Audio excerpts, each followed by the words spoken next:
বন্ধুরা, আপনি কি জানেন কোন সময় পড়তে বসলে বা কোন সময় পড়লে পড়া সবচেয়ে ভালো মুখস্থ হয়?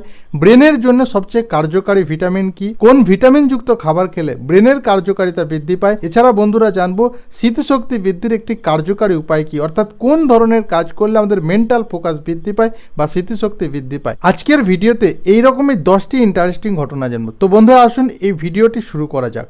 এই ভিডিওটি শুরু করার আগে আপনাদের কাছে একটি প্রশ্ন, সবচেয়ে কম দামে পাওয়া যায় এবং সারা বছরই পাওয়া যায় এমন কোন ফল যেটা ব্রেনের স্বাস্থ্যকে ঠিক রাখতে গুরুত্বপূর্ণ কার্যকারী ভূমিকা পালন করে? যদি এই প্রশ্নের উত্তর আপনার জানা থাকে তাহলে অবশ্যই নিচে কমেন্ট করে জানাতে ভুলবেন না।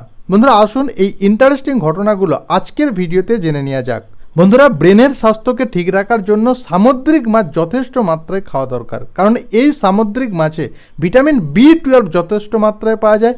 এর সাথে সাথে ওমেগা-3 ফ্যাটি অ্যাসিড পাওয়া যায়। এই ভিটামিন B12 এবং ওমেগা-3 ফ্যাটি অ্যাসিড আমাদের ব্রেনের মধ্যে থাকা নার্ভগুলোকে সুস্থ রাখতে, নার্ভের কাজ পরিচালনা করতে গুরুত্বপূর্ণ ভূমিকা পালন করে। তাই ব্রেন এবং ব্রেনের মধ্যে থাকা নার্ভগুলোকে সুস্থ রাখার জন্য অবশ্যই ভিটামিন B12 সমৃদ্ধ খাবার খাওয়া প্রয়োজন। আর ভিটামিন B12 সাধারণত প্রাণীজ খাবারই বেশি মাত্রায় পাওয়া যায়। বন্ধুরা, আপনি জানলে অবাক হবেন, আমাদের ব্রেনে প্রায় 100 বিলিয়ন নার্ভ আছে। আর এই নার্ভগুলোর প্রধান কাজ ব্রেনের মধ্যে বিভিন্ন ধরনের ইনফরমেশান বা যে সিগন্যালগুলো আমাদের সারা শরীর থেকে ব্রেনে যায় সেগুলোকে প্রসেসিং করা, সেগুলোকে বোঝা, সেই অনুযায়ী আমাদের সারা শরীরের কাজ পরিচালনা করতে গুরুত্বপূর্ণ ভূমিকা পালন করে এই নার্ভগুলি। বন্ধুরা, সিপিইউ বা সেন্ট্রাল প্রসেসিং ইউনিট হলো একটা কম্পিউটারের যেমন প্রধান অংশ, ঠিক তেমনি আমাদের নার্ভাস সিস্টেমের প্রধান অংশ বা আমাদের শরীরের প্রধান অংশ বলা যায় সিএনএস বা সেন্ট্রাল নার্ভাস সিস্টেম। আর এটাই হলো আমাদের ব্রেন। যে কোনো ধরনের প্রসেসিংয়ের কাজ কম্পিউটারের মধ্যে কম্পিউটারের সিপিইউ করে থাকে, ঠিক তেমনি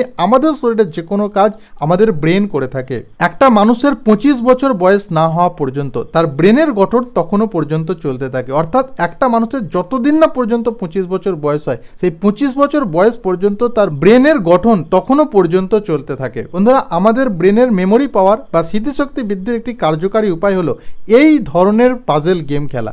এই ধরনের পাজেল গেম খেলার সময় আমাদের অনেক বেশি মনোযোগ দিতে হয়। অনেক বেশি মনোযোগ দেওয়ার কারণে এই সময় আমাদের ব্রেনের যে ফোকাস করার ক্ষমতা, অর্থাৎ মনোযোগ দেওয়ার ক্ষমতা, সেটা বাড়তে থাকে। আর কোনো বিষয়ে আপনি যখন মনোযোগ দেওয়া প্র্যাকটিস করবেন তখন আপনার মন ধীরে ধীরে শান্ত হতে থাকবে। ফলে স্ট্রেস, অ্যাংজাইটি, অতিরিক্ত মানসিক চাপ, এই ধরনের সমস্যা থেকে আপনি খুব সহজে রেহাই পাবেন। তাই বন্ধুরা, আপনার যদি স্মৃতিশক্তি কম হতে থাকে বা স্ট্রেস, অ্যাংজাইটি, মানসিক চাপ এই ধরনের সমস্যা থাকে তাহলে অবশ্যই এই ধরনের পাজেল গেম খেলার চেষ্টা করুন। এই ধরনের পাজেল গেম আপনার ব্রেনকে শান্ত করতে সাহায্য করবে, আপনার মেমোরি পাওয়ার বা স্মৃতিশক্তি বৃদ্ধির ক্ষেত্রে গুরুত্বপূর্ণ ভূমিকা পালন করবে। দিনের তুলনায় রাত্রিরে আমাদের ব্রেন অনেক বেশি শান্ত থাকে। তাই যে সমস্ত কাজে অনেক বেশি মনোযোগ দিতে হয় বা যে সমস্ত কাজে অনেক বেশি মনোযোগ দিয়ে করতে হয় কোনো জিনিসকে দীর্ঘদিন ধরে মনে রাখার জন্য, সেই কাজগুলো অবশ্যই রাত্রে করার চেষ্টা করুন। সেই সমস্ত কাজ আপনি খুব দ্রুত সলভ করতে পারবেন। যদি একটা ছাত্রের কথাই ধরা যায়, সেই ছাত্রটা যদি রাত্রের দিকে ম্যাথ সলভ করতে বসে তাহলে দেখা যাবে দিনের তুলনায় সে তাড়াতাড়ি ম্যাথগুলো সলভ করতে পারছে, কারণ সেই সময় আমাদের ব্রেন অনেক বেশি শান্ত থাকে। আর আমাদের ব্রেন শান্ত থাকার কারণে সেগুলো অনেক তাড়াতাড়ি প্রসেসিং করতে পারে, অনেক তাড়াতাড়ি তার রেজাল্ট বার করতে পারে। আমাদের ব্রেনে প্রায় 73% জল থাকে। এই জলের মাত্র 2% আমাদের ব্রেন ব্যবহার করে থাকে নিজের কাজকে পরিচালনা করার জন্য। বন্ধুরা, আমাদের সমস্ত শরীরেই কোথাও না কোথাও ফ্যাট আছে, কোথাও কম, কোথাও বেশি। কিন্তু আপনি জানলে অবাক হবেন, আমাদের ব্রেনের প্রায় 60% ফ্যাট রয়েছে। একটা প্রাপ্তবয়স্ক মানুষের ব্রেনের ওজন 3 পাউন্ড পর্যন্ত হয়ে থাকে, যেটা সেই মানুষটার ওজনের প্রায় 2% হয়ে থাকে।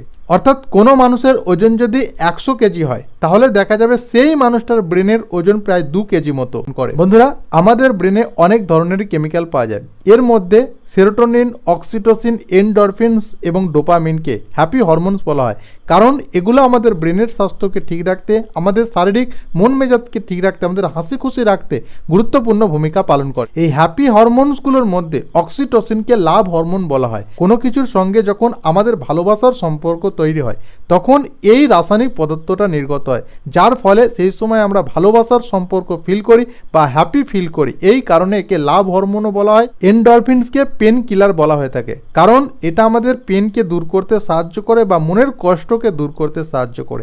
যখন আমরা কোনো এক্সারসাইজ করি বা কোনো কমেডি ভিডিও দেখি তখনই এই হরমোনটা খরিত হয়, যার ফলে আমাদের মুডকে ফ্রেশ রাখতে বা বিভিন্ন ধরনের মানসিক ব্যথা যন্ত্রণা থেকে মুক্তি দিতে সাহায্য করে। তো বন্ধুরা, এই ছিল আজকের ভিডিওটি কেমন লাগলো অবশ্যই কমেন্ট করে জানান। যদি ভালো লাগে তাহলে বন্ধু বান্ধব আত্মীয় স্বজন সকলের সঙ্গে ভিডিওটা শেয়ার করে তাদের সঙ্গেও এই নলেজটা শেয়ার করতে ভুলবেন না, কারণ তারাও এই বিষয়গুলো সম্পর্কে জানতে পারবে। এই ভিডিওটি থেকে যাওয়ার আগে চ্যানেলটি অবশ্যই সাবস্ক্রাইব করে পাশের বেল আইকনটি প্রেস করে অল নোটিফিকেশন অন করে দেবেন নতুন ভিডিও সবার প্রথমে দেখার জন্য। আপনাদের সঙ্গে দেখা হবে নতুন কোনো ভিডিও, নতুন কিছু টপিক নিয়ে। অবশ্যই ভালো থাকবেন, সুস্থ থাকবেন, আর অসংখ্য অসংখ্য ধন্যবাদ জানিয়ে আজকের ভিডিওটা এখানেই শেষ করলাম।